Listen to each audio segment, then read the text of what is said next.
falls over, I'll try to Hey, we'll be good. Take note.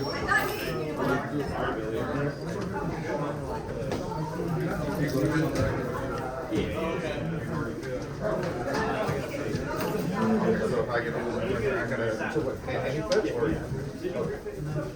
I already your the waiver. the waiver, yeah. Yeah, do you Venmo, Zelle, cash? I can.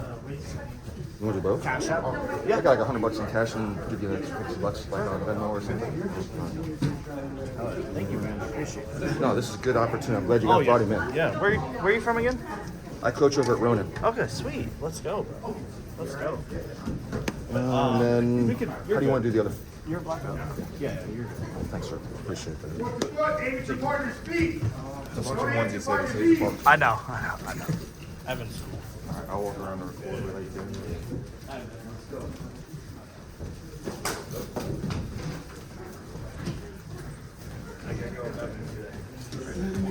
Let's go. You made it.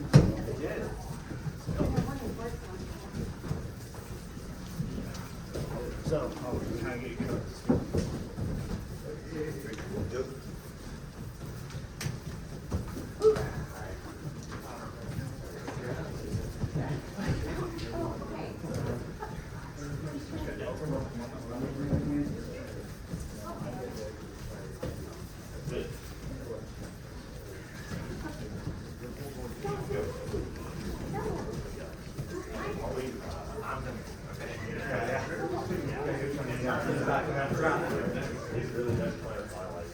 Guys, every time the underhooking player gets their hands connected, change roles. Overhooker, you can't win. You're just trying to make foot-to-foot contact.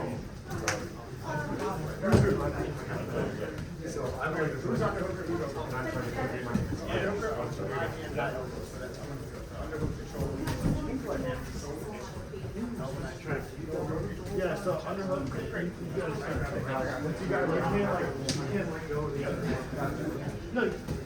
So here.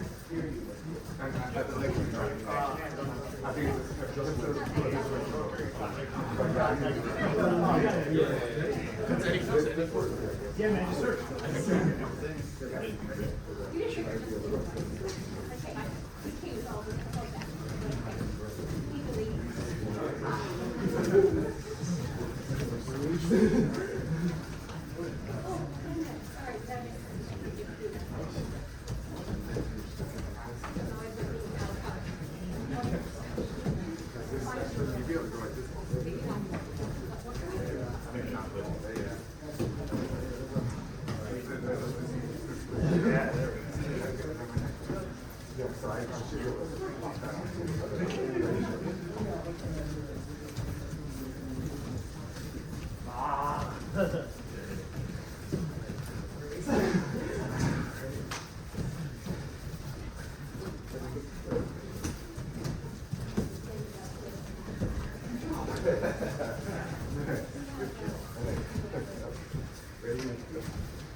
Sorry, I've been like.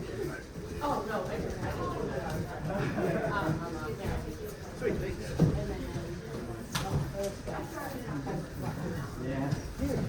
Time back. Take a break.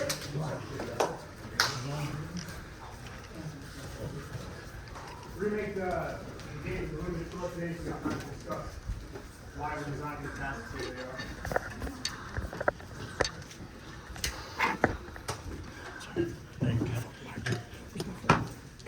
We pick on, each time we play something, I'm going to reframe what we did just to kind of bring your mind back into the video. The idea was, how do we teach foot sweep by getting people started live? Well, the simple way is to get them to do a basic behavior that looks like a foot sweep. Give a connection that we can move the body around with.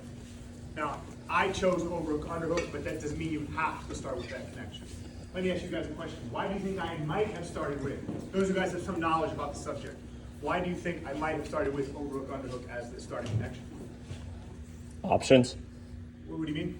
Options like, I don't know, either whizzing down or going to the back, or versus a double under, commit with a double under or something? Maybe. One of the more common connection types. Closer. Start from neutral because you need connections that do a foot sweep. We need connections, so any connection can count. I can get you, where's my man? I mean, I could have started you guys with a Russian, right? And then like, that would have been fine too. Why did I choose over? This is a 50-50 position. I'll give you my reasoning now to torture you. Closeness. So the closest I can get to a body without having complete control with a closed hand is at the shoulders. So putting myself at the shoulder as the overhook gets my hip relatively close to my partner. There's a relationship between foot sweep availability and hip closeness. You guys probably felt your hips are very far away. This is awkward. But having your hips in, it's less awkward. Now, why do you think about that. Why do you think I gave the underhooker the option or the win condition of closing their hands? So they bring their hips in. Yes. You see? So we use the general idea about what we want to be exposed to get our students engaging. In order for him to connect his hands, if he's far away, it's difficult. If he steps in, but he's also more vulnerable during that process of me going foot to foot. So it creates the opportunity for it to exist so people can start exploring that space. Does it make sense to you? Yeah. We don't need anybody to fall. We don't need this foot sweep be right or beautiful. We just need to be able to use our connections, move somebody around, potentially create it by starting with something simple like foot-to-foot contact. Now, do you guys have any questions, comments, concerns, or impressions about this first thing that we did? It's okay if you don't. Just give me an opportunity if you have one. Great. Now let's move on. So then we can start getting more specific because maybe the general behavior is too open. Coach, I don't know. I got 2 feet. Do I do this one or whatever? So, like, all right, man, let's give you something more specific. Same exact game, overhook, underhook. This time, I can only use the foot to sweep of the connected arm. So, if it's my right arm, my right foot is the attacking foot. I can only use my right foot to try to get to where I'm going. I can only use my right foot. This is my right arm. I want to try on left. You guys understand? Now, this time, I'm going to give the foot sweeper a win condition. The idea is stick and pull or block and push. Stick and pull or block and push for the goal of trying to get your partner to drop to a knee. To the hip or to his back. If your partner tucks toward the knee, hip or back, overhooker, you win the game. Overhookers, you understand what I'm asking you to do? Underhooker, same as before. Got to get your hands locked, but I'm going to give one more small condition. You got to pick both feet off the ground. Don't put your partner down, just take your feet off the ground. Simple enough? All right, guys, let's go. Switch roles every time somebody wins. Hey, don't be afraid to do it.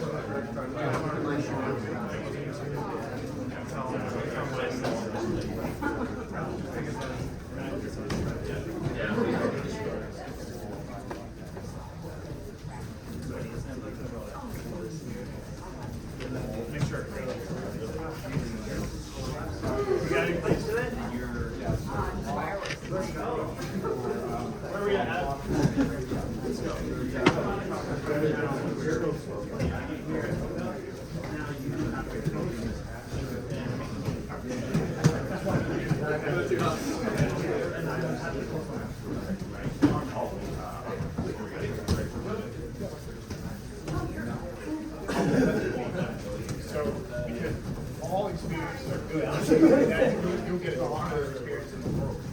you're not going to get people that play there.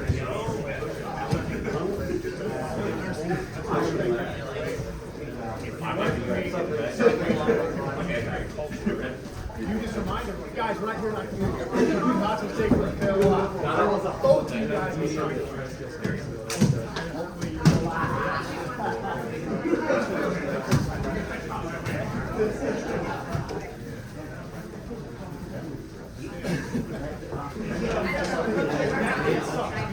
especially when you're trying to change the expectation, that can be but, you know, good job.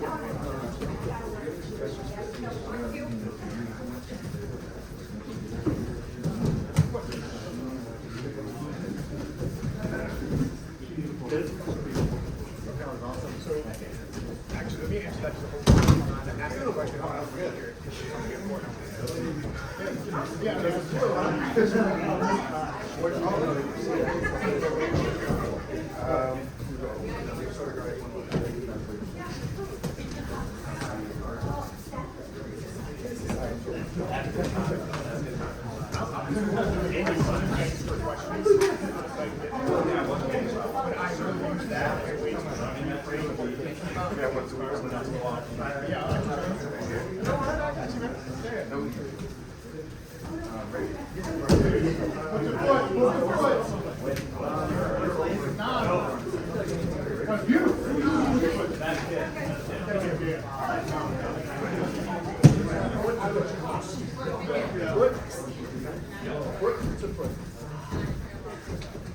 Yeah, an Uchimata is not a foot sweater. Yeah, lifting. So you're just trying to make the foot contact, which is specifically holding your lead leg. Block and pull, block and push, stick and pull to make the foot roll.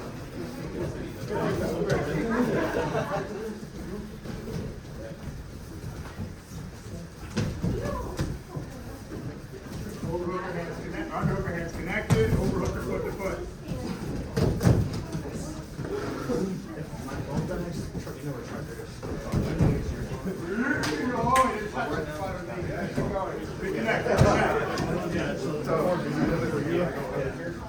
You like 20, 30-second, 2 minutes. And the main one I just need is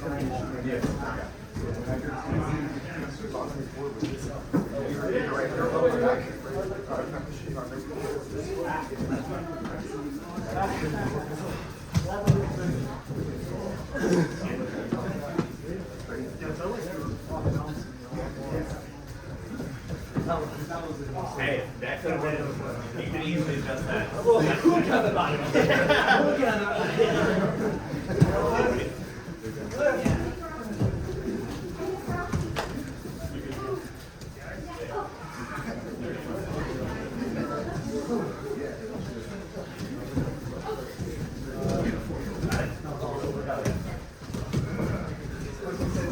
The impulse to use hips and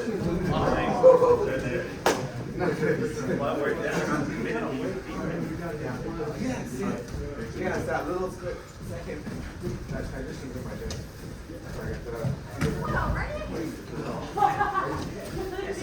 make it a little more.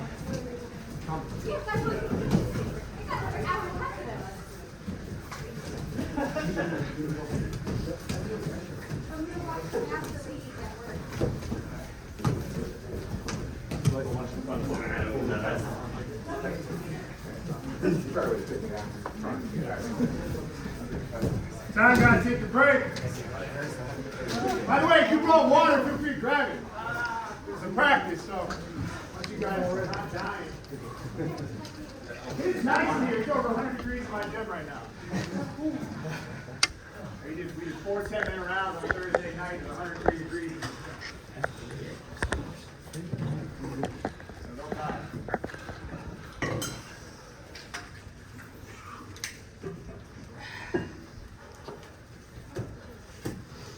All right, so you can sit and rest. You can hang there.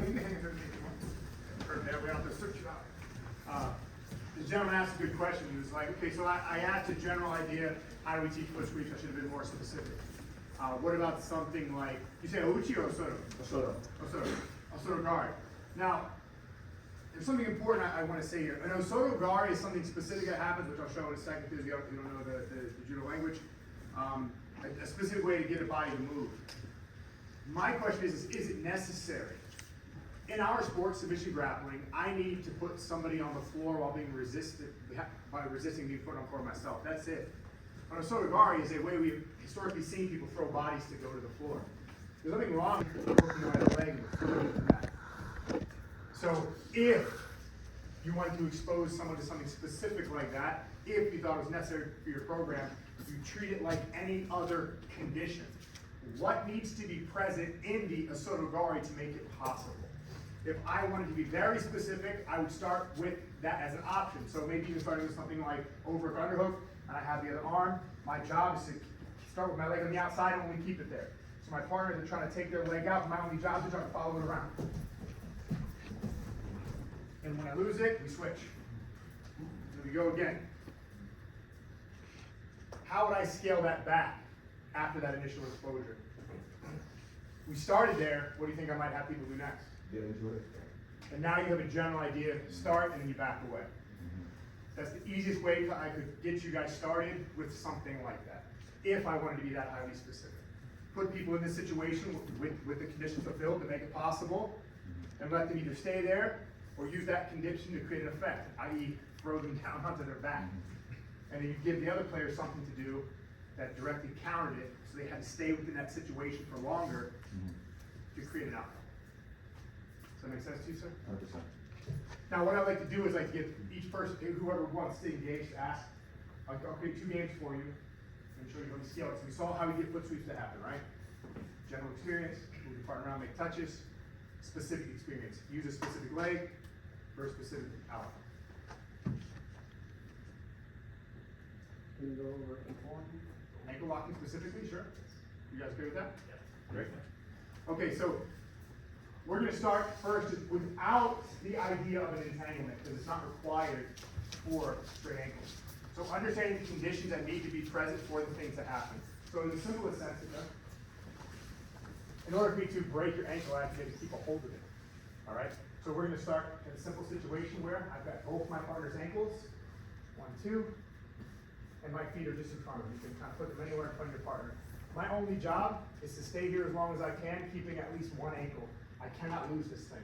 I've got to keep my arm wrapped around the ankle for as long as possible. You can do what you want with your feet. If you do have exposure to entanglement, feel free. If you only know how to just keep your feet on something, that's fine, it doesn't matter. Just keep your partner's ankle for as long as possible. If you start to lose one, you may switch to the other to continue the game. And again, as long as you have it in some capacity, you continue to fight. If you lose it both, you lose the game. The defending player can free their ankle any way they would like, either by running away or getting on top and just freeing their ankle from up.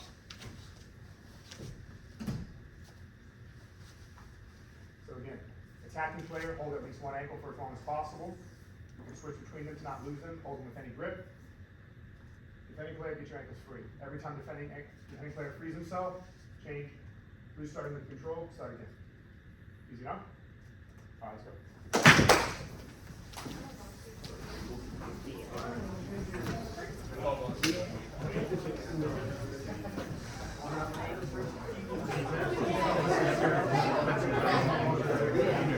This is jujitsu. Sitting all right. Let's fucking go. Are you satisfied with the? No, absolutely. It's an interesting fact you just brought it up like the whole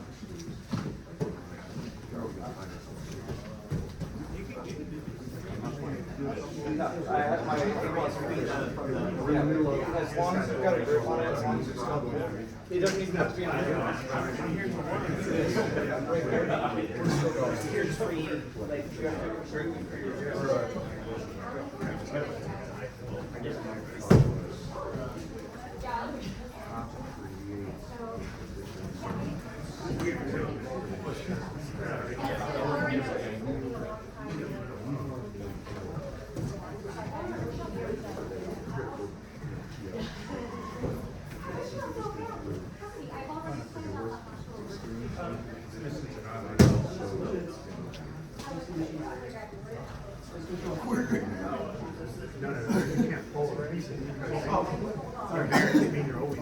matter who's doing it. So the framework that I created is the invariant. That is the invariant framework. There's nothing beyond that. So, for example, if we're talking about we're talking about basically maintaining connection. So the invariant feature of all object manipulation is our ability to get connected to it and stay connected.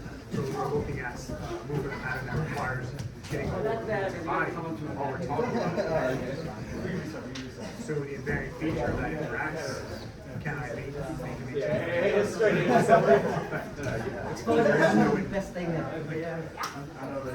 That's it, that's invariant. So you just pick an example out of the world and okay, well, he's using these connections, moving them in this way, so we're going to start from those connections and I'm trying to move them in this way.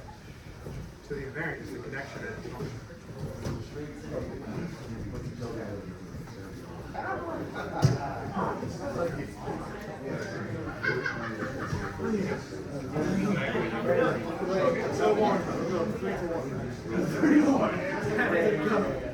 Well, then you just give them an actionable item that gave them the possibility and opportunity to use their hips to realize the function.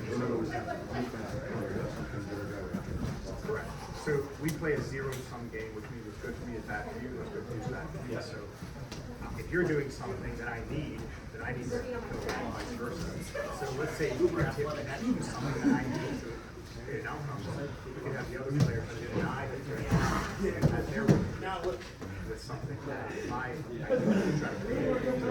So now we're fighting for the thing that we need to make the outcome.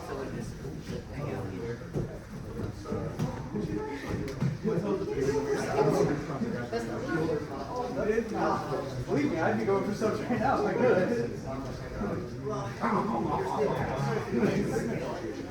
Yes, I think the part of instead of what I think is progression is no matter where we are at a given point, there's one player that progressed closer to the ultimate outcome of demoralization, strangulation, and breaking, or one person that's further from it.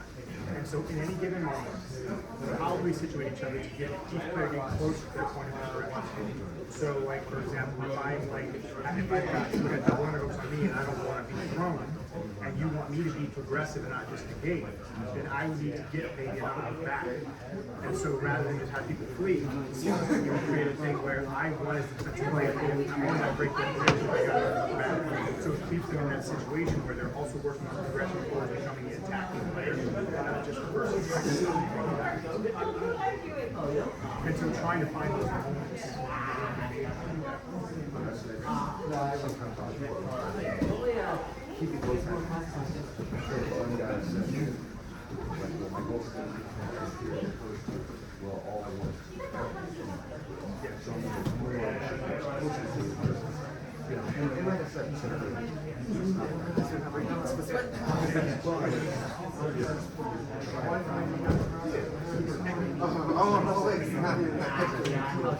Create a culture where there's reinforcement or punished with this.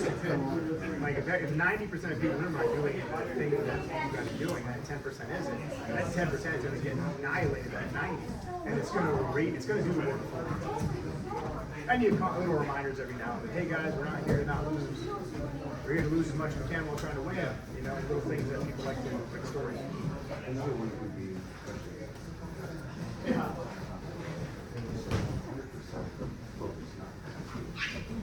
Well, that's why I don't ever talk about sensitivity and everything about power. I don't talk about it. Because we only move as hard as we can. So I put them in a situation where they have to move as hard as they have to get around the situation and they have the rest of the game. Okay.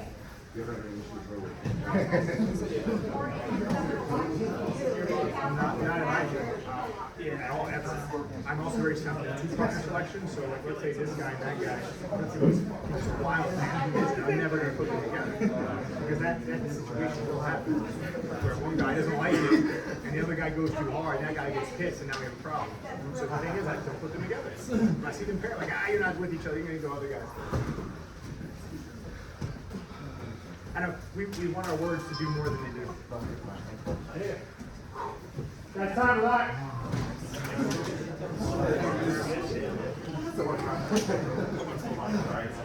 You got the minute.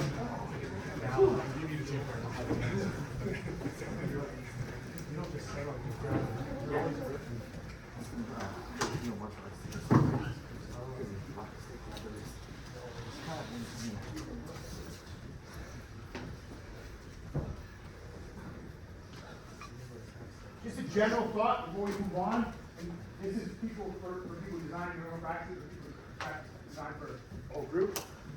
Don't start off worrying about being right or wrong. Just start off with an experience. What experience we need to have to even start doing something that even looks like what we're trying to accomplish. So just in the last case, I don't know the level of this room, but if I were to teach you guys straight ankle locks, I would start with your ability to hold on to an ankle. If you can't hold on to an ankle under resistance, guess what you can never do? I don't care about your foot position initially. I don't care about the grip you're using initially. I just imagine if you guys were all new, I need to give you the experience of holding on to an ankle. Based on the results of that, we can whittle it down to tasks and objectives that get you more clearly focused on trying to solve the problem of keeping ankles. Does that make sense to you guys? Yeah? 1 second before you go. Questions, comments, or impressions about the experience you just had? Anything at all? Yeah. One of the things that we were getting stuck on a lot is once the figure 4 was locked up, breaking out of that became really difficult. Good. And it kind of felt like no matter what direction it was on, whether it was like behind the butt or like on the outside behind the back, it just led to this position where the person who was defending is like reaching back and very exposed the entire time. Yeah. How do you deal with when they're locking up figure 4 and just kind of willing to rotate and hold on to your ankle the entire time? Nothing to let it happen, because that's what we're trying to do right now. So we can't solve every problem you'll ever have all at once. We solve the ones that you're currently having. I've said this a million times, you don't solve problems we're not yet having. So in this case, like I said, we're trying to learn straight ankles, right? So can we hold on to an ankle? So if your buddy figure 4'd you, hell yeah, good job, man, you solved the problem. If that came later to punish them, and it was maladaptive, then we would look at it differently and give them something else to do. But if the goal is to hold the ankle, he's doing it. He's either one. Yeah? Did you have one? I saw you kind of were. In a situation where, you know, some people are inexperienced with leg locks, so like some people will start leaping right away. I noticed in some of the videos where they'll allow them to stand up. Yeah. In like a variable situation like that, would you put that constraint on top Sure. of that? Now, typically, like when I've done a seminar, most people have grappling experience, so I typically don't stop them when I'm out in public. Most of you guys have been face reefs at least. But, and now we can talk about that. If the reaping is really dangerous when the foot is held still. So when someone stands up, I'll just show you guys what he's asking about, because there is a person who doesn't know. So let's hear about reap first. Sorry, let's hear about reap first. Yeah. A reap is basically when we take a leg from the outside of the leg and we thread to the middle and we turn the knee. This isn't terrible when we're grounded, because he still has the ability to rotate because his foot is free. However, in standing, especially if you're new, you don't realize what you're in, because the foot is weighted, this can cause some injury at the knee if not dealt with properly. So when you first start beginners with this, we don't allow them to stand up during situations where reaping is a possibility. So we start them grounded, we expose them to reaping in one way or another, and we typically start with a behavior like, we can't stand up until the feet are not on us. So he would have to take my feet off first before he stood up. And then once he stands bottom player, I cannot bring my foot back in the center anymore. And so we start with a simple behavior like that to help reduce the possibility of injury, while exposing students to tactics that could solve that problem effectively. So in the future, they won't ever face it. Does that make sense to you? Yeah. Anyone else have anything you want to ask about the situation before we move on to trying to make a heart attack? Yeah. Okay. So now let's move on to how we would get tapping right away, even if we're doing it wrong. We start off with the big idea. What's the relationship between these two things? So I created a framework to help people who want to create practice use this. We say, we play the game of immobilization as it leads to strangulation and breaking. So if I want to break somebody's ankle, I have to hold a part of the leg very still so that ankle becomes breakable. Different submissions require different parts of stillness. For the straight ankle, we need the knee not to move. If the knee can't move, it's very difficult to resist the pressure we're putting on the ankle. So we use that as a focus. So we're starting the same way we did before with both ankles. Now, I'm going to give you two options to interact with the knee. So one is cover the knee. So what I mean by this is use your legs in any direction to cover your partner's knee. The other would be turn your partner's knee to the floor and keep it there. Once you have the knee on the floor, or you have it covered, keep it covered, hold them still, and try to stretch your partner's toes out as hard as you can until they tap. Keep the ankle, cover the knee, or put it on the floor. Once you have the two conditions, straighten your partner's toes as hard as you can, not as fast as you can. As hard as you can until they tap. Defending player, pull your ankles free just like before. One other small thing, I'll let you guys go. Verbalize your tap. Stop using your hands. Tap the tap! That moves faster. And it scares me. Oh my God. They're less likely to get hurt. Cool? Any questions? That's good.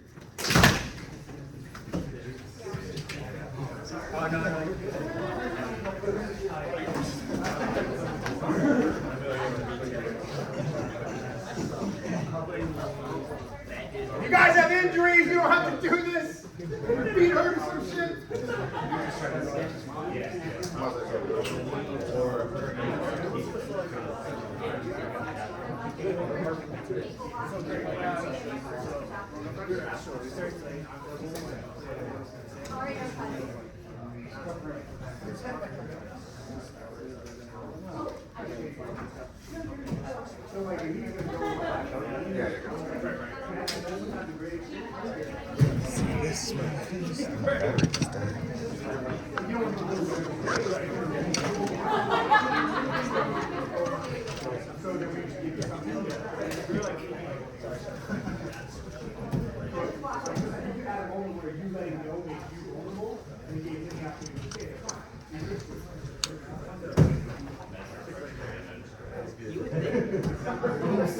Well, I'm not going to record it.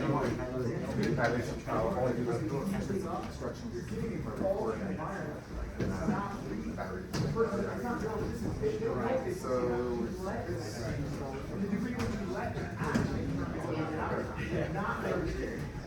So we want to find a different way to make it possible for this game without you being right.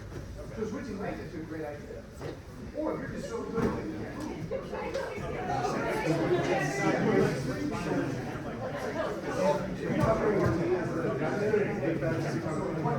Yeah. I know. I like the framing.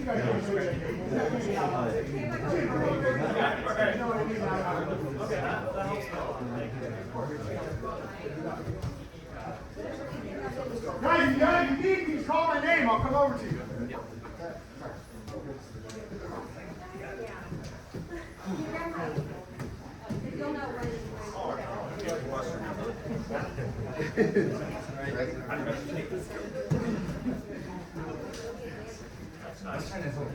Even just turning, even you turning now. I didn't even start with all this. I didn't feel like I was part of that. Yeah, it's just progressive. All right, ready? Yeah.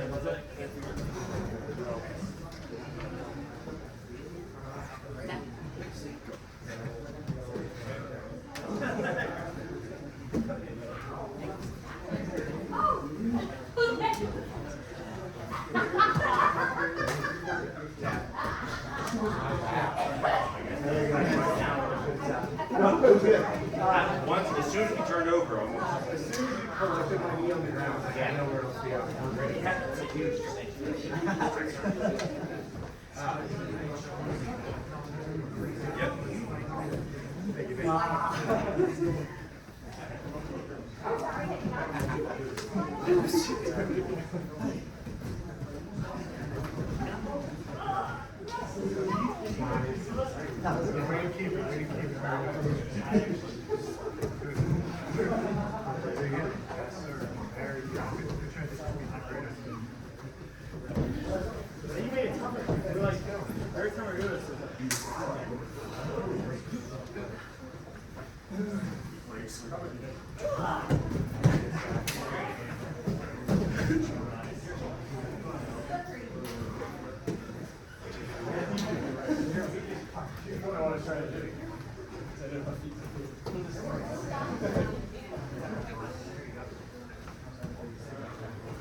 You know, I never think overexposing audio.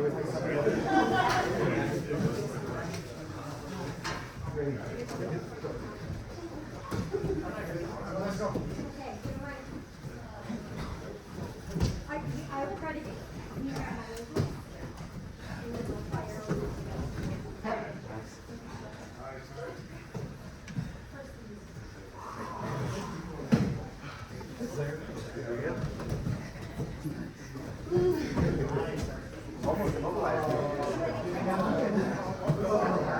Well, you have to on top of my body, which is basically mobilization.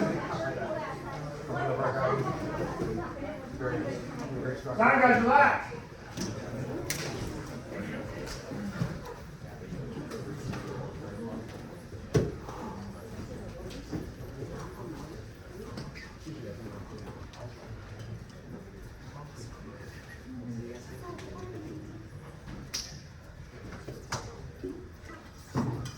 I'm going to talk to you guys a little bit to give you a second to catch your breath, and then we'll move on. Just to reframe what we've done so far. So far, we've done 4 different situations. The first 2 were based on the idea of how do I start to teach foot sweeping. We looked at it based on starting with the connection to move the players around and giving them an opportunity to make what makes foot sweeps work, which is foot-to-foot contact while moving around. We started off generally, then we got more specific. Only use one leg, try to put the knee, butt, or back. Other player lock hands lift. So we created those tasks because they interact with each other to make both possible. As my hips get closer, foot sweeping becomes more possible, but lifting also becomes more punishable. So by putting those 2 things together, we gave the experience that makes this stuff happen. Now for the first 2, did that make sense to you? Could you see and understand why we put it that way? Now, and the second one was, how do I teach straight ankles? Well, we started with by keeping the ankle, starting with a grip that we could eventually break with. And in the second game, we added in stillness. We gave 2 task focuses that allowed us to keep our partners still while applying pressure to the ankle. Same thing as this foot sweeping game. We put them in a situation where it was possible. We gave them tasks that interacted in such a way so it became a possibility. Does that make sense to you guys? Now, seriously, most of you guys come from CLA gyms or people who are attempting to use it? Yeah? Now, could you, seriously, like as learners, could you imagine this being day 1 and then doing this for 6 months? What would happen if you touched a white belt from a school who's never done anything like this? You would cook them. It wouldn't even be competitive. All this pushing, pulling, sweating, getting tired, figuring things out. Day 1 does so much. Think about it.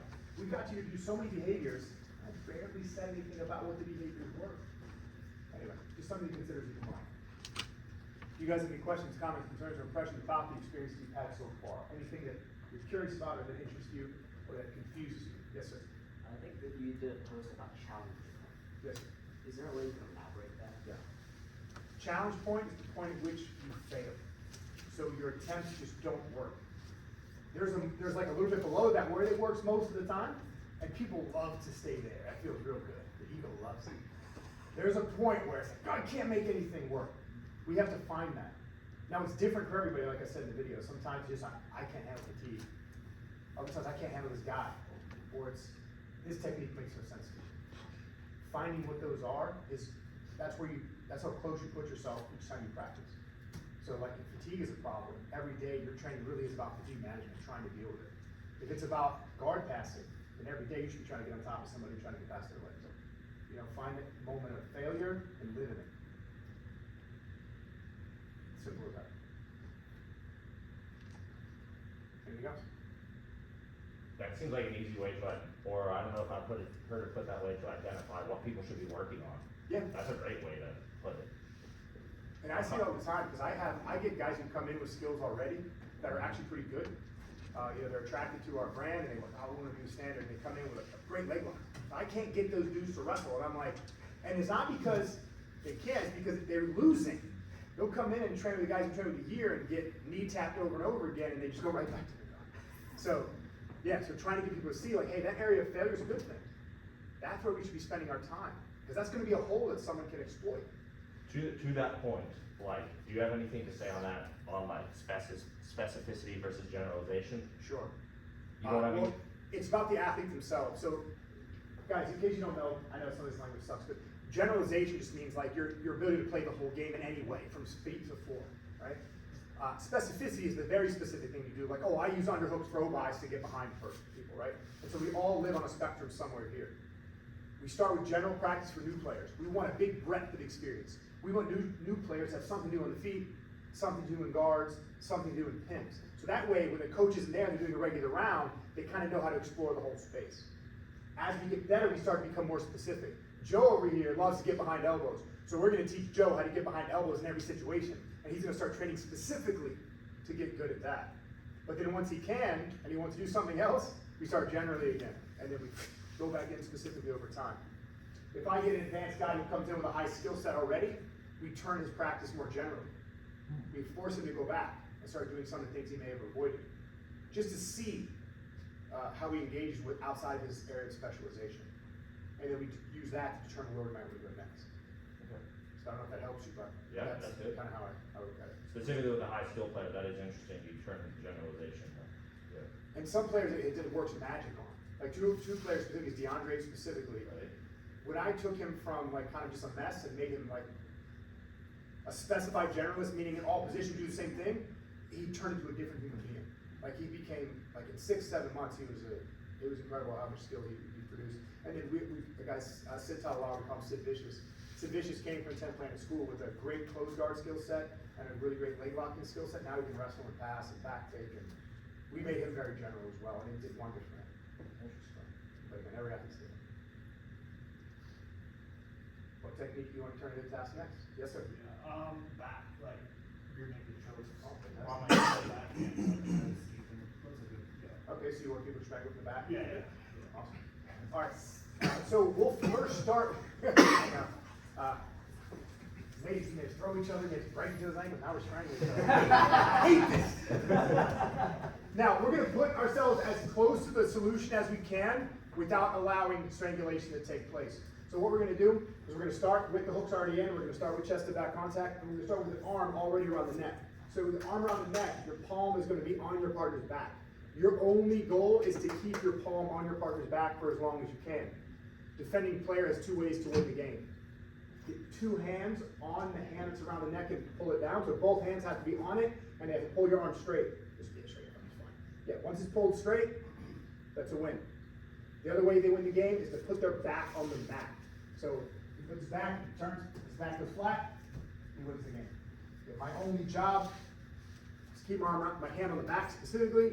I can use my other hand however I need to keep his hands off, and I need to keep my chest on his back no matter where he goes for as long as I can. Easy enough? Again, attacking player, you can't wait. Yes, sir. No connecting your hands. No, yes, sorry, thank you. You cannot. Lock. You're not trying to stay your partner. You're just trying to stay connected in the position that we started in. At any time, if you feel like you're getting dizzy, you're going to tap, just step out. All right? Please don't purposely try to do that to your partner. All right? Yeah, so no connections, please. Any questions? Let's go.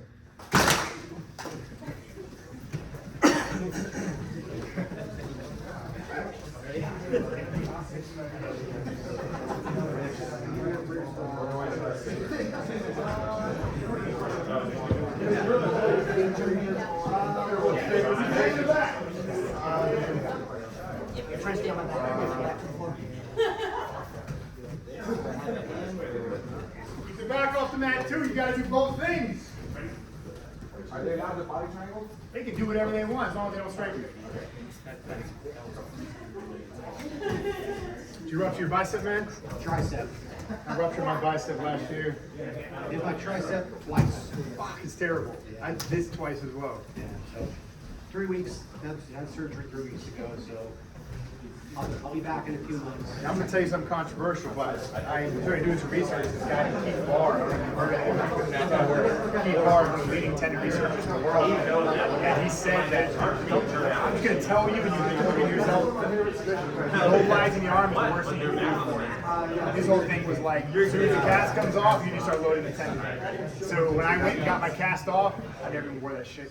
Day one, I started like pressuring. And I think the recovery was crazy. And like, within 6 months, I was back to training. I was trying to get the two hands to straighten that thing. I'm telling you, I'm saying you're curious. Yes. You know, honestly, tendon recovery is about 30 years behind.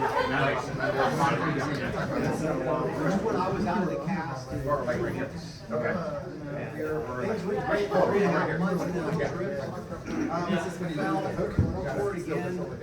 And so this time, this has been immobilized for 3 weeks. One's doing a lot slower. An allograft. Okay. I had to cut more of my tendons off. So it's funny. I got healed, and I was downstairs moving a. I had this like covering over like a thing in my basement, and it fell, and I caught it. I didn't rupture it. I tore it just a little bit, so I had to go back through the healing process. I tore it. First time I tore it in the bicep and broke it. I don't even know what I did. I just knew my elbow hurt. After months, like, oh, that's why it hurts. But the second time, when I fell backwards, the posture. I was on the stairs, and I heard it and felt it. I was getting ready to go to my first BJJ class in 5 months. Oh my God. So I went with my elbows swollen and just sit there and watch. That's terrible, man. Sorry. I know how tough that is. I was doing training with my strength and conditioning coach. He's like a big ass guy. He's like 6'4", 240. And I was holding on to his foot. And he reached up and grabbed my elbow. And it was 5 minutes in. I was just like holding like this. And he tried to pull my arm off. It just ripped. And my bicep rolled up. Yeah, it sucks. Yes, I'm sorry. You know it sucks. Oh yeah. It's the worst thing in the world, isn't it?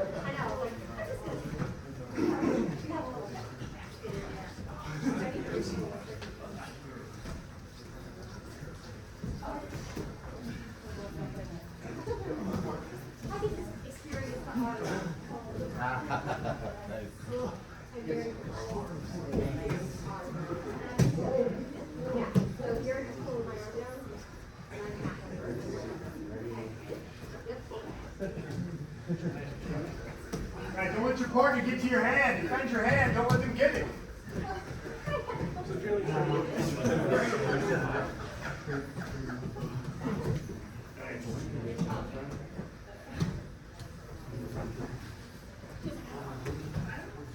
Protect your hand. Don't let them get to it. Keep your chest on the back. Use your legs however you want. Sorry.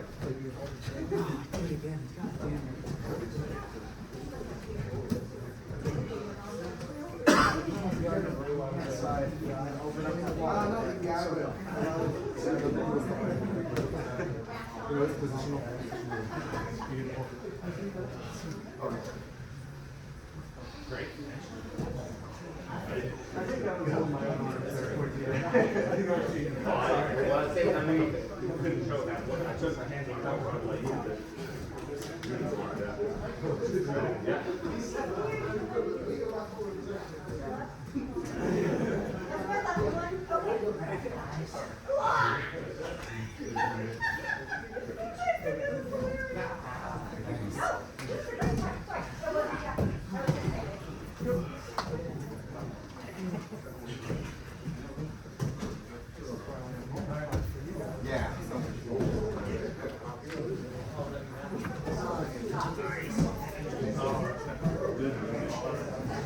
It's time to relax.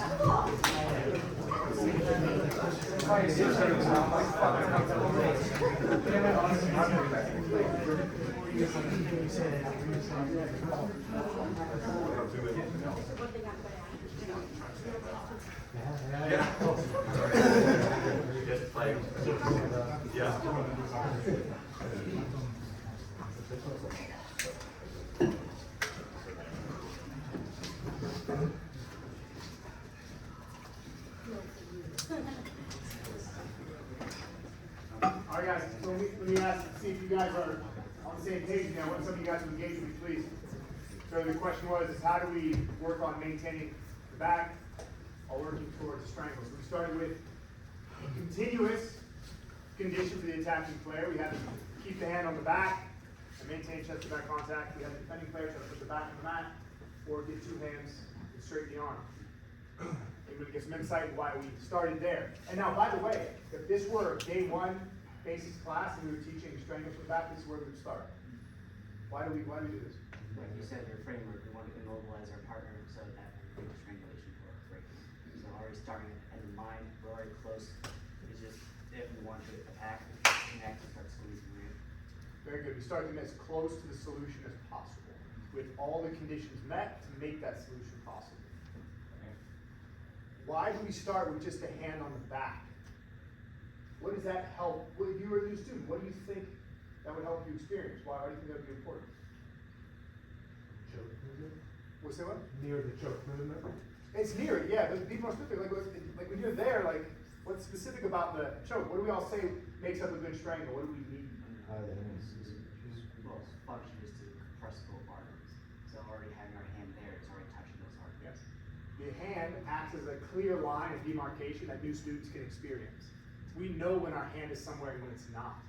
So rather than having something nebulous like double closure, lovely point analysis, but for a new player, it's meaningless. New players only know they have hands and where do I put them. And so if you give them an area where they can put their hand that achieves the abstract concept that we want our students to look for, then they can learn it without ever knowing. Does that make sense? So that hand acts as a clear line. Oh, okay, I'm going to where I need to go. I'm supposed to be. You got anything you want to ask or talk about? Have you released that at all before we move on? Yes. Yeah, we can move that after this last one. Okay, yeah. What, you jumping in? I want to pass. All right, so let's get this last one out the way for you, and then we'll move on to passing, and then that'll probably, we'll call it at that because you guys get pretty smoked, and then we can open it up to whatever you guys want. So anyway, now we're going to do the same thing, but we're going to give a win condition, but we're going to reduce the control. Because we still want chest to back contact to be a focus. We want to challenge that. And we want to give them an endpoint strangulation, which you asked about. We'll do both at the same time. So we'll start in the exact same position, sort of, but we want to have hooks. And rather than having our strangle arm be around the neck, we're going to have it in the armpit. So underneath your opponent's arm is where it's going to start. So attacking player, you have one main focus that you need to achieve at all times. Keep your chest on the back. No matter where they go, you must keep your chest on their back. If all else fails, do that. To win the game, we need to do two things. Both our feet need to cover the hips in some way. I don't care how you do it. And I have to take my hand from under his armpit. I have to put it on his back. And then I have to lock it into the bend of my arm. I don't have to finish. I just have to lock it into the bend of my arm. Defending player, all you have to do is turn to face or put your back on the mat. Turn to face means look at your partner. If your partner's looking at you, you've lost. All right? Any questions? So rather around the neck, we're going to be around the neck under the armpit.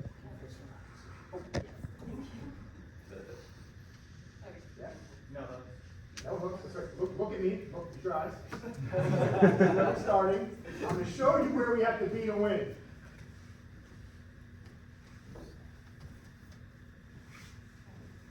I want to go too. Let's go. Sorry. All right. Go first.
Guys, just your mind. Give you a second. I'll talk to you guys if you catch your breath and breathe. But the last two are going to be centered around passing. But before we get there, is there anything you'd like to ask about this experience you just had? Anything about the starting points, the task, the objectives, anything you just set? Is there anything you'd like to understand more? Yes, sir. How do you kind of deal with, like, as you go outside the parameters, if you're opening yourself up to other stuff? Yeah. Would you just generalize, like, any submissions from the back? Like, if you're defending well, but then giving the arm bar kind of thing? Be more specific. Like, just now, like, if you're able to kind of slip out, but they still have like a easy armbar. Yeah. How do you deal with that? Just kind of like opening up the scope.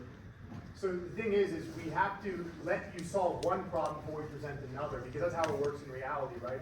That's really the issue with being a beginner, for example. It's hard for you to be more advanced because you can't solve the problem at the rate in which they can. So when we're dealing with scaling, we start with simple problems like, can you turn and face your partner? Can you put your back on the mat? It doesn't matter what else you leave open, because we need to get you to start doing something.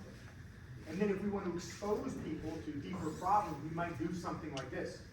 So if you put your back on the mat, you can't have anything underneath your elbows. And so let's say, for example, my partner puts their back on the mat, and you don't want this, an arm lock, a head arm strangle, something like that. This wouldn't be the win condition anymore. The win condition would be they would have to get their elbows to their body and to the floor. So that way there's no possibility of strangulation or arm lock being present. So for me, it would be continuous as long as I stayed under one elbow. And being under one elbow, it wouldn't matter what part of my body I stayed under with. As long as I stayed under, I can continue to fight. So we would just take that condition that made submissions possible, and we'd string it through the exchange. The defender would have to solve it before the situation ended. Does that make sense to you? Yeah. But we wouldn't start with that really, because we want basic rotation to be the problem we solve first, right? As new players, information, as you guys know, can be overwhelming. Not just the coach yapping at you, but for all the stuff that's happening to you. And when you combine all the talking with all the doing, then that's, it's a mountain. Yeah, well, I felt like it was like super hard to get the whole thing once you go to a coach. well, you have to define the problem. So anytime we have a struggle, whether it be a struggle within the whole class or with a specific student, we need to identify what the problem is. So let's say you came to me and say, hey coach, man, I can't get the hooks in. Yeah, it's hard, man, why? You know, you would have to define to me exactly what was stopping you. Because if I didn't know what hard means, yeah, this shit's real hard. But what do you mean? You know what I mean? Why is it hard for you? And then we would just see what the problem might be based on you being able to explain it to me, and it would change the task focus to help solve it. So here's the one way we could do it. I'm guessing that you putting the hooks in was difficult because their hands were grabbing it? Yeah? Yeah. So how do we get the hands to do something else? So we added the lock as the win condition. I didn't say that you had to have the hooks in first. You know? If we get the situation where there's no straight. What did you say? So if we lock it, when the hands come up, or we added the submission, so if he doesn't, yeah, he's got to bring his hands up sometime. You know what I mean? So we need to add something in that makes the hands move, or punishes the hands from being down on the feet. So just opening up the submission would solve that problem. Hooks are a feature, but they're not necessary. This is more of a generalized question. Here we're switching on win condition. When are you switching on win condition, or when are you keeping somebody in the same place for the whole 5-minute round? Typically, the way I catalog the games I create are either continuous or terminal. Terminal means as an endpoint we switch. Rarely would I do a continuous situation with both players. It's very, very, very fatiguing. Typically, I would have one player play continuously and one player play terminal, meaning one player's win always resets it or changes top to bottom. I rarely will have you stay in the same position the whole time of the whole class. Your partner may force that upon you, and that's just a tough day for you, but it's not designed that way. Is that what you're asking? Yeah. We want variation, we want switching, we want things to change. We don't want to keep someone there over and over and over again. We prefer frequency over volume. Meaning, if you want students to have a lot of chest to back experience, we don't worry about how much they have in a single day. We worry instead how much they have in a week, a month. So doing 2 rounds of chest to back every day for a month, that's a lot. But doing an hour of chest to back is too much. You know? Anything else? All right. So we'll do one more set. That's 12 more minutes worth of work. And then you guys can tell your friends how hard this is.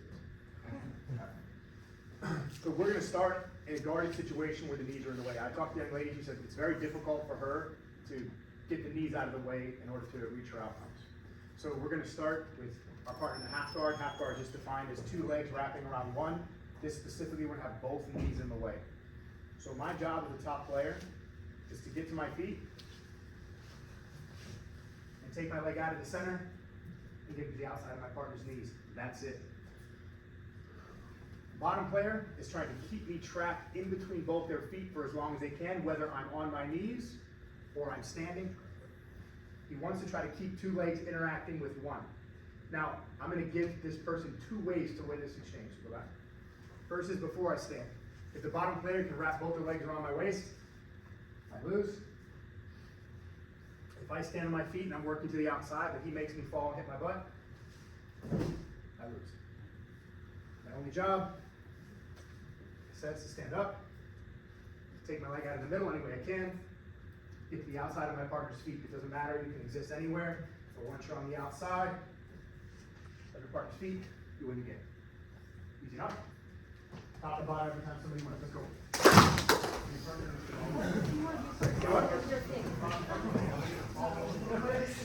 You can do anything you want to do to reach your outcome.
Once you get outside the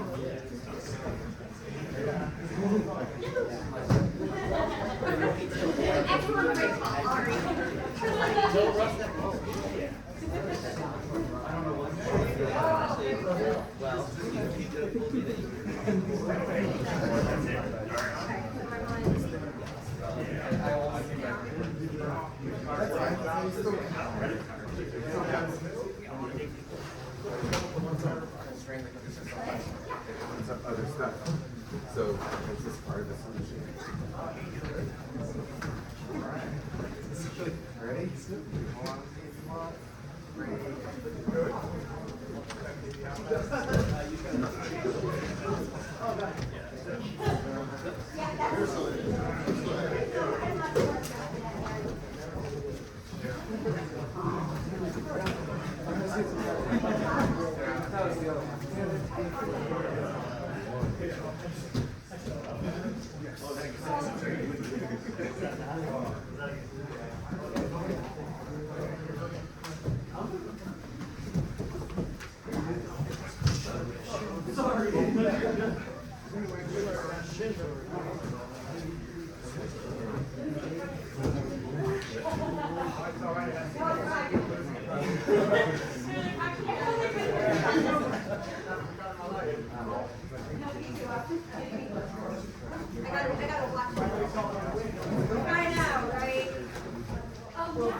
Yeah.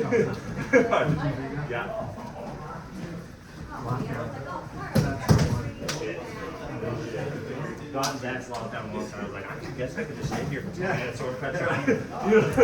Mark.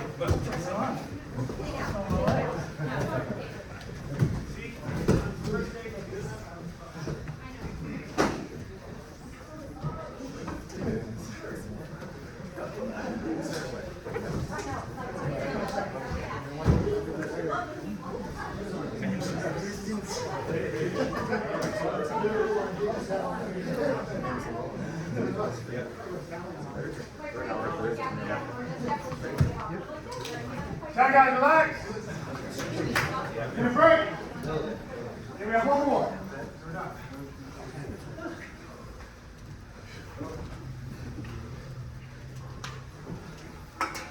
As you guys are getting water, resting for our last one, I'll just reframe this just because you didn't hear a question again. So before I asked her before I had the game start, she said I had a difficult time with the knees being in front of me. I have to get around them.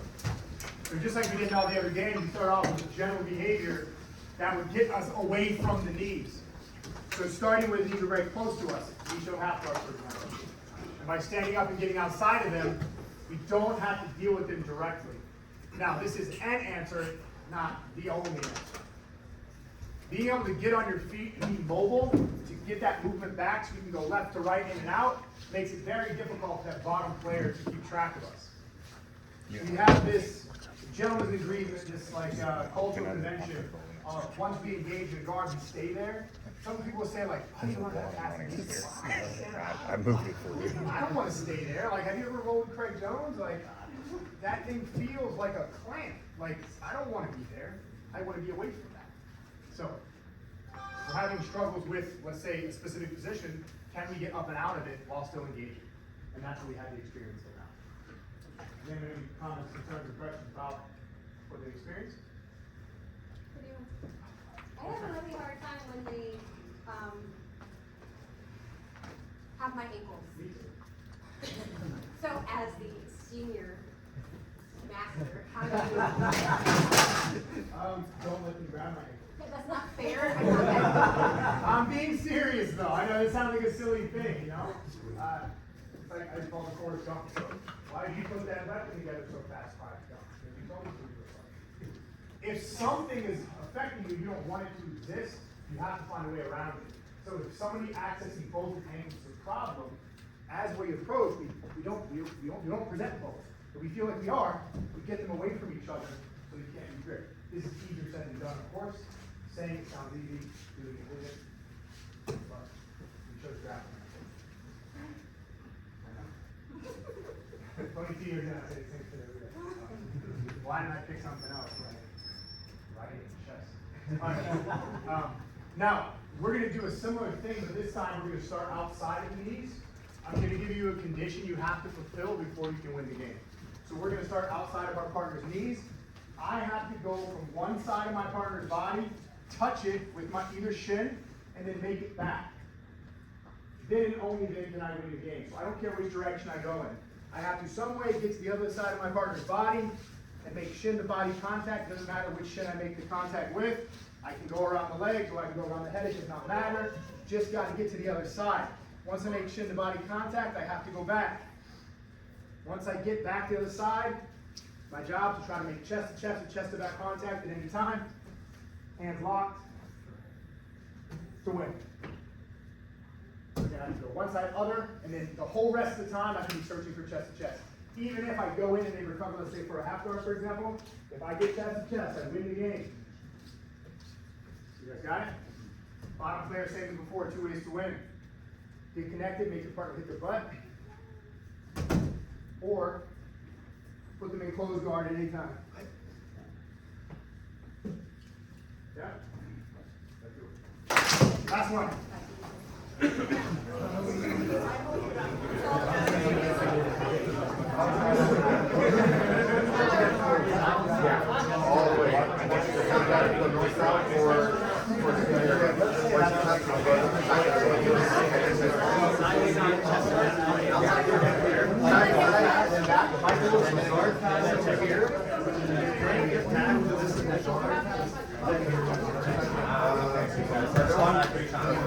Yeah, start here, go there, come back, then get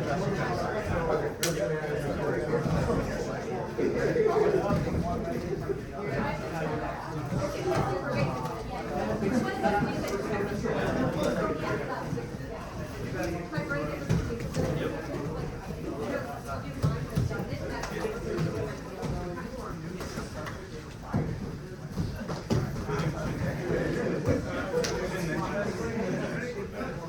yeah.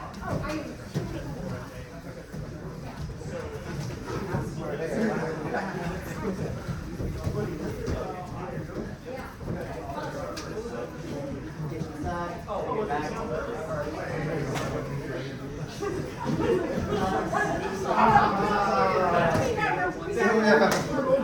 Very nice. Very nice.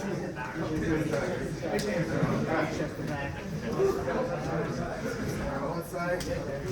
Ready? All right, 1, 2, 3, go. Get to one side. Get back to your starting point, then and only then. You try to make chest to chest to back contact.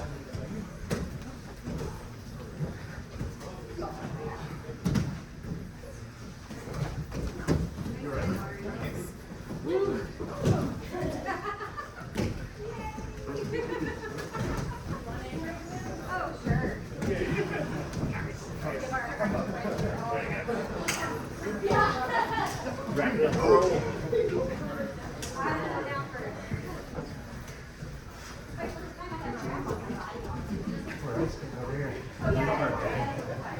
Sorry about it. All part of the game. It's me too. I play the game.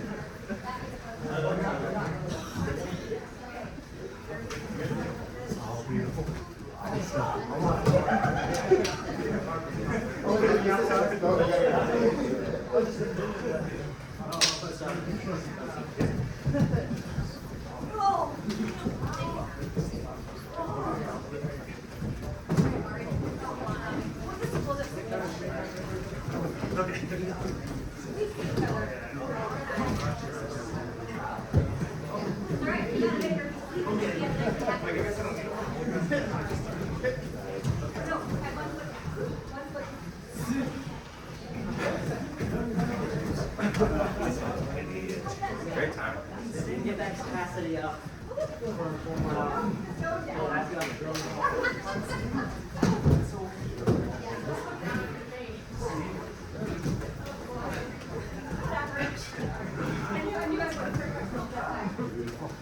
Oh, sorry. I was going down.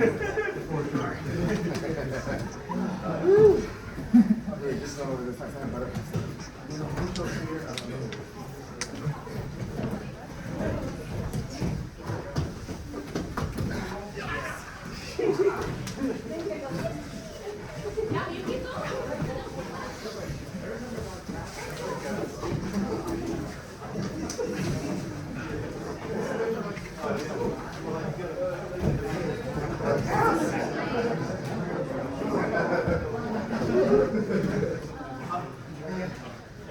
Was that one works where you pass by guard twice and got chest to chest?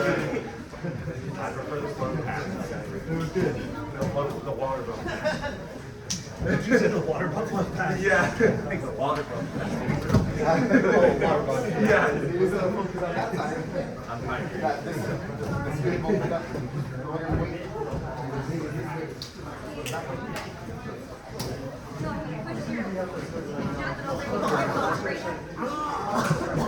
Ready to try again?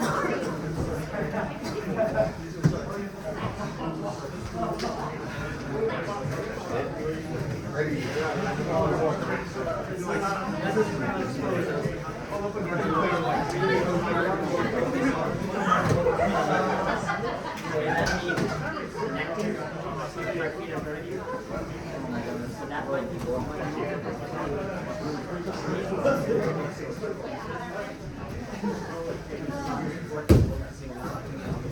One, good.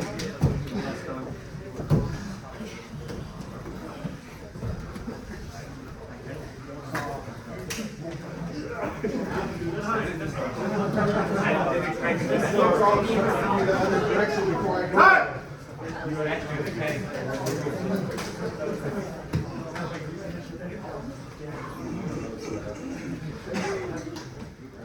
back real quick.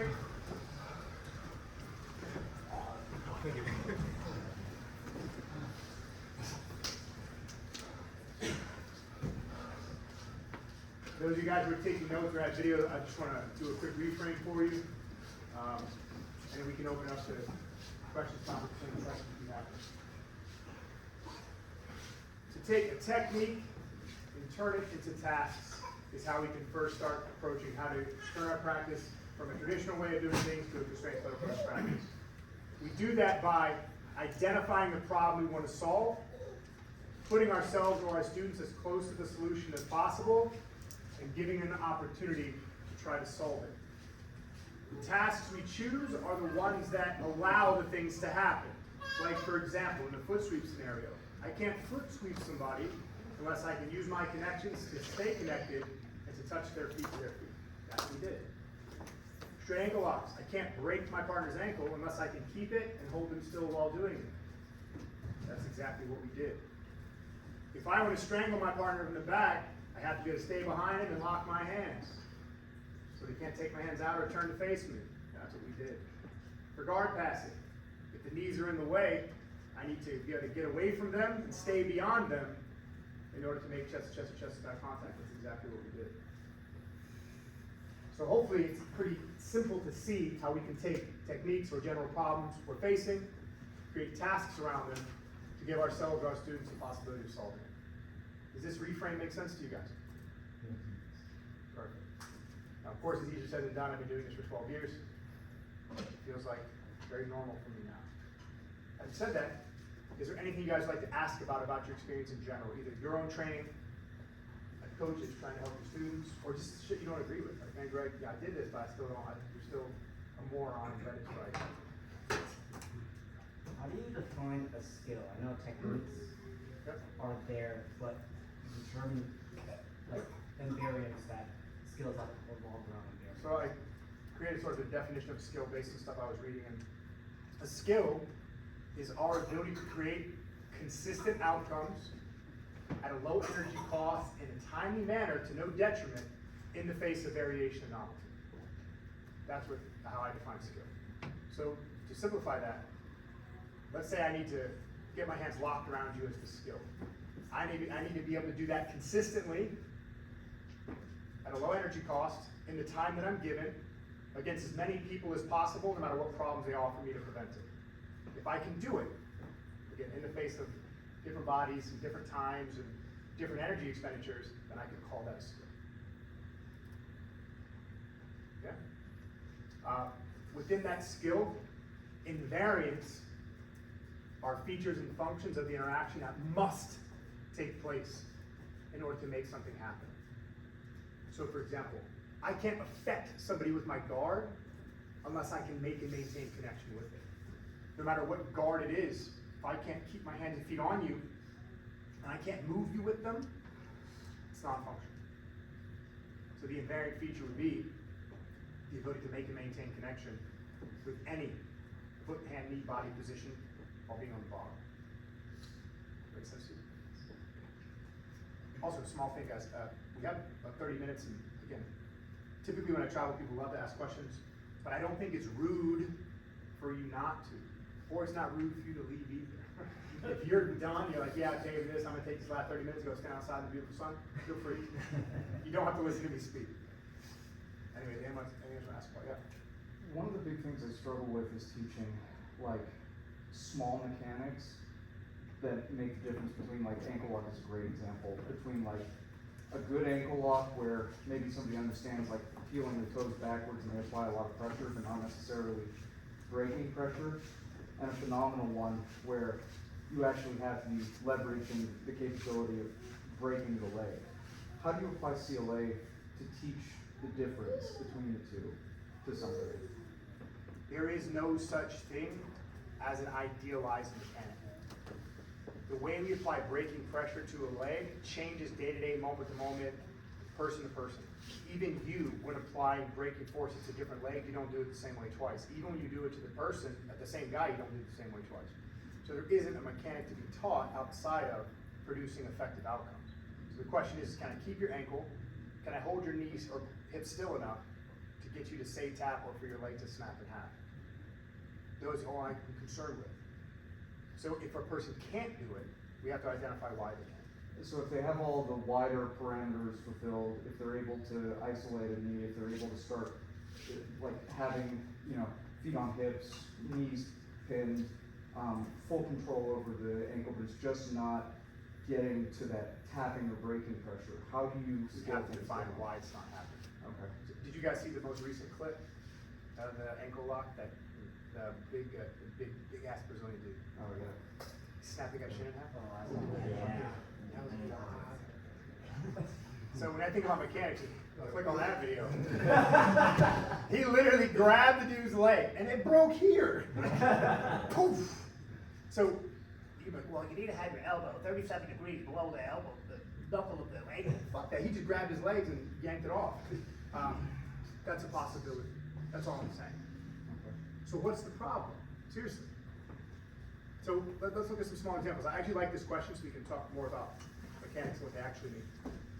So guys in the room who resisted ankle locks, while somebody has your ankle, what's one thing you can do to reduce the pressure? So then if somebody is able to draw their toes up, what does that tell us about what we need to be doing with our pressure? Yeah, we have to put the toes down. So do you think it would be easier to get the toes down going closer to the ankle or further from the ankle? Further. Okay, so then we would know that. If I feel my partner's toes be up, I have to find different ways to get on those toes. Or otherwise, I can't get them. What's something else that someone can do to reduce the pressure? Step up on the foot. So check this out. The trend lock, you guys have been probably watching this stuff, all the European guys are breaking people's feet, pretty good at it. They're all covering the knee, and everyone's like, oh, you gotta cover the knee, which I told you guys to do. But why I told you to cover the knee is because of this simple relationship. Look at this thing. When he stands up, put your foot flat, keep coming up. Look at what happens to his knee as the foot gets heavy. It gets over the toes, right? If I don't let his knee come forward, he can't apply weight to his foot, which makes it more straightenable for longer. So if he's down, and I'm covering his knee, and he tries to come forward and stand on it, it's going to be difficult. That's a mechanic. I don't know to what degree, I don't know what line is important, I don't know what angle, I just know if he's not putting weight on that foot, I can apply pressure to it. Yeah? So we look at the big things that sort of must happen based on the problems we're facing. So if you had a student who everyone was standing on him, what would we try to guide him towards? Yeah, not letting him stand on it. And using the knee cover could be a way we could solve that problem. But beyond that, where's the mechanic? Where is it outside of the problem? 6, 7, right? Who knows?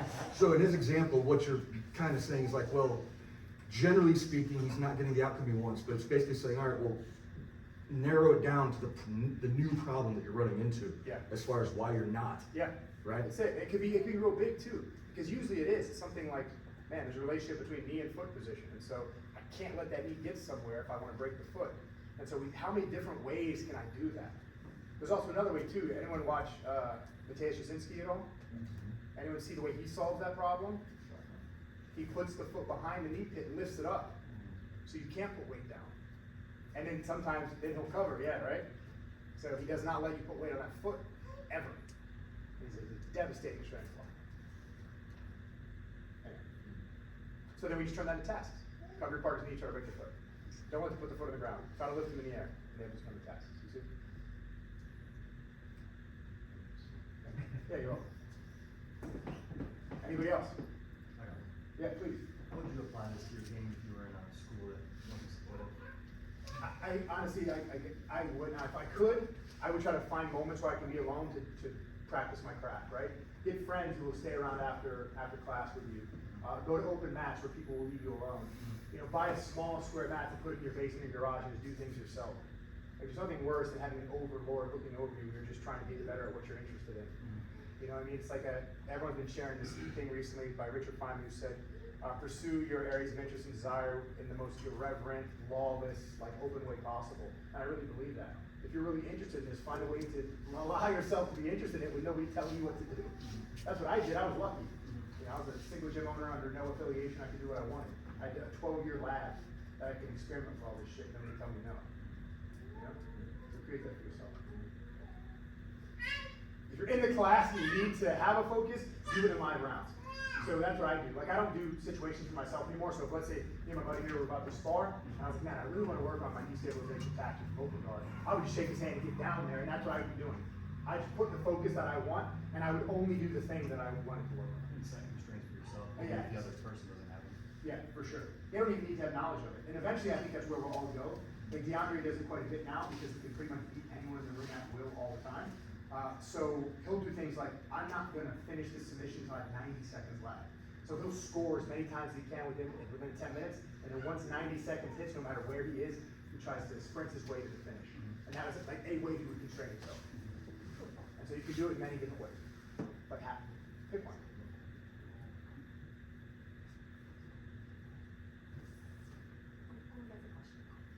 So basically what you're saying, you're having to deliver practice in every fight.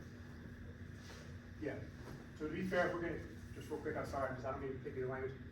If you're, I don't know if you're talking about Erickson's deliberate practice or just colloquially being deliberate. Okay, good. Yeah, so be intentional, right? Yeah, I have respect for him, I just don't say deliberate practice because it's a coined term. But yeah, be intentional with your practice, please, you know, all the time. Where did you like come up with, develop this like whole CLA? Unfortunately, I didn't come up with this. Big brain thinkers did. I just looked at it like, oh, that's interesting. This was in development for over like 100 years. A bunch of different thinkers were kind of trying to figure out how people use information to move and why movements look the way they did. It started off with the basic thing like, oh, that's interesting. As people get better at a thing, variation goes up. That's weird. Why is there more variation in an expert than there is in a beginner? But there's more variation, but they're getting consistent outcomes. What is that? And their conclusion is that by engaging with the world, we use information from that engagement to guide ourselves around. The more we solve problems, the better we get at using that information to solve the problem. The variation that we see is not a bug, but a feature. So all this means is that I'm accepting that in practice. When I tell somebody to hold an ankle and put the knee down, I don't care how they do it as long as they can do it, because that's how it's gonna happen anyway. And so we just design practice with that in mind. Let people engage, let them solve problems. If they're effective, great. If variation is there and it's effective, great. We leave them alone. So I didn't think of this, I just used it. Yeah. In our sport, we had nobody doing it at a level that I am doing it. And so I was just the first guy, whatever that means, to adopt it as a whole thing. That's all. Anyone else? Oh. Go ahead. How do you help someone work through just their anxiety around jiu-jitsu? Exposure. Because it's I'm a not- big exposure therapy kind of guy. If you are scared of somebody, I will make you go with it as much as you can mentally handle it. And I'm not gonna let you stop until you start crying. And I want you to go stand in the corner and deal with it, and the next day we're gonna start again. So truly, anxiety reduces once we can, our expectations and reality start to come closer together. I have a strong fear with anxiety. We listen to the story we tell ourselves, we focus on the experience we're having. So by continually exposing ourselves to the experience that gives us anxiety, it helps us reframe the story that we tell ourselves, hopefully reducing that anxiety. So expose yourself to it. Just accepting that it's going to be. You know? So with fatigue. So fatigue is a huge problem people deal with in the sport. Big boys, you know what I'm talking about. You will avoid it. Usually, right? Hey, big guys, you guys have been through this too. Don't lie. When you go into an open mat, you got to grab partners. You don't look at each other. I see it. So typically, like something like that, because man, to be big in the world to move around, it costs a lot of fatigue. So by getting big guys comfortable, hey, you get tired, you'll get it. After a while, they start to get used to the feeling and they embrace it. Anxiety can be similar. You're welcome. Oh yeah. Yeah, I was just gonna say, being around some other CLA guys, like, I took this like year-long apprenticeship thing with Ray Kelly. You know who that is? I don't. He introduced us to a lot of Rob Gray's material. Okay. But one thing that he brought up, he actually used to do a parkour certification for CrossFit when Okay. it first started. Anyway, something he brought up in coaching was analogy.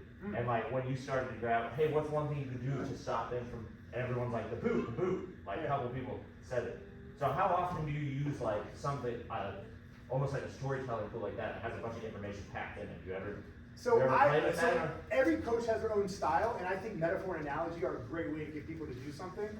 I have obviously a strange personality. So there are two ways that I go. I either get really nerdy and specific on language. That's why Danner appealed to me so much when I first started learning about this stuff. I love that academic language, that strong catalog speech. I like it. So I tend to use it, but then other times I won't. But I don't talk about it with techniques. For me, I do my analogy and storytelling based on culture and emotion and human experience. But I have a hard time, honestly, putting analogy into the mechanics. I prefer like the harsh scientific language for it. That's interesting. So I have a preference for it. But I think people who use analogy well, like Ellie Beckman with kids, or even Rob Gray himself, produce strong effects with it. Yep. I think it helps humans get past like how muddy language can be, and it puts a picture in the mind, like swing like a rainbow, or like, you know, if you're gonna use head position, act like you have horns, and you're gonna stab your partner with your horns. You know, that helps put people in alignment a little better than maybe the specific language. Even though you get pretty forensic with the language, it seems like when you're doing coaching cues, like what we read from Robert Gray was all about cues and giving people like precise information. When you're in comp, you seem to like, or when you're cueing your partner in comp, you give them cues like just putting the foot in the ground or getting higher than the partner if they're scrambling. So rather than use analogy, rather than use abstract, I just use what humans are doing to other humans. Right. Get higher than them. Lift their ankle off the ground. Put your foot down. Yeah. You know what I mean? That's my preference, which is very direct, simple speech.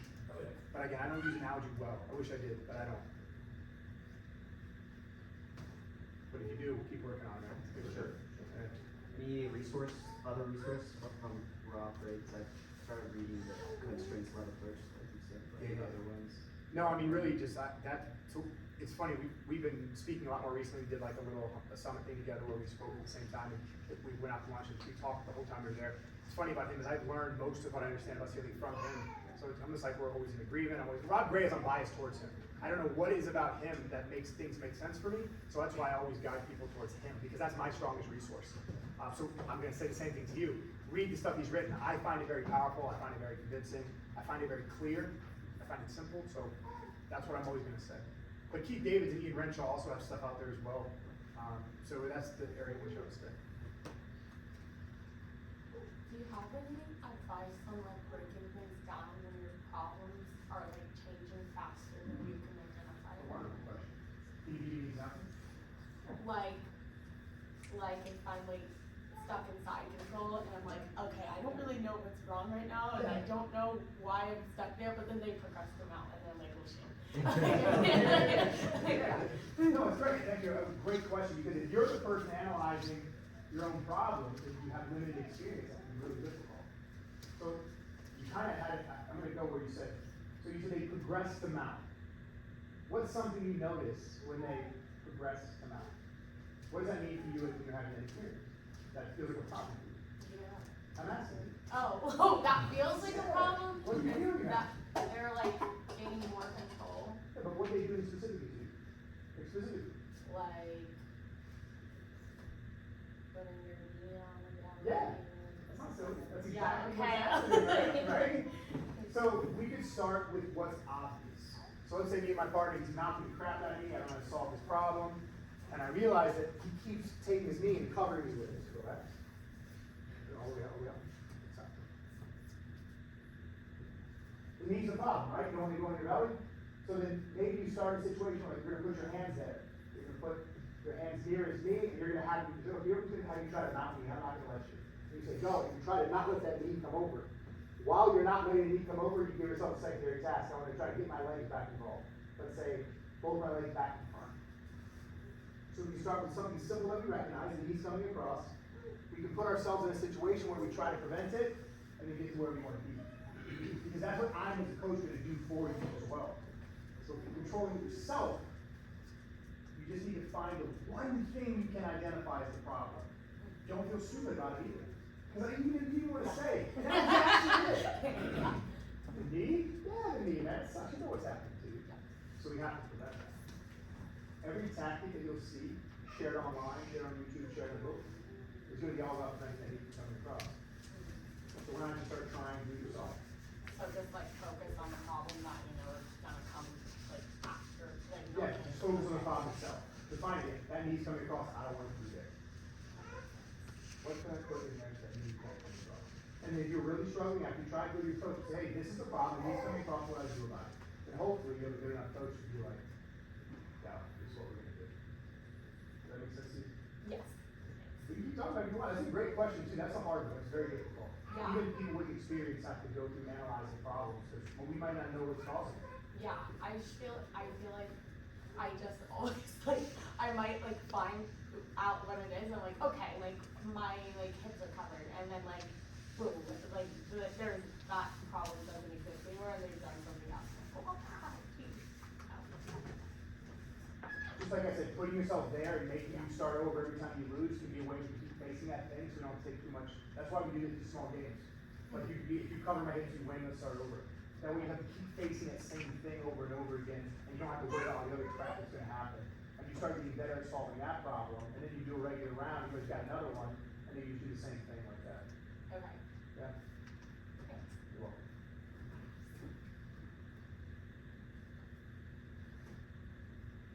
Alright. I'll call it. I'll hang out. You guys do whatever you want. There's something going on over there. Just take a picture, guys. Picture. Real quick. Guys, thank you for inviting me. I was great. Thank you so much.